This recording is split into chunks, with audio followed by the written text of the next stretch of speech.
পীরে বোঝেন না? ওই যে পানির ভিতরে চললে বাতি ঝড় বাতাসে নেবে না, ল্যাংটা বাবার মুরিদ হইলে নামাজ রোজা লাগে না। আছে না নাই? যে পীর সাহেব বলবে নামাজ রোজা লাগে না, ওটা পীর না টাটকা শয়তান। কয় সিজদার মতো একটা সিজদা দিবি জান্নাত পার হয়ে জাহান্নামে পড়বি। এরকম ভণ্ড আছে না না?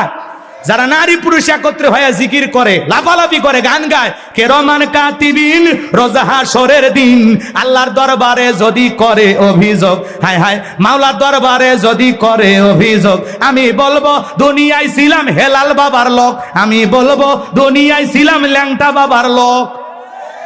এরকম ভণ্ড ছিল না? এই ভণ্ডদের কাছে যাওয়া যাবে না। এরা নারী পুরুষ একত্রে খালি আল্লাহ নাই রসুল নাই, খালি কোতাকুতি। কি কবু কুতিস কে কথা কন ঠিক কিনা? আল্লাহ যুবকদের হেদায়েত দান করো, জোরে বলুন আমিন। তাহলে ভণ্ড পীর যেখানে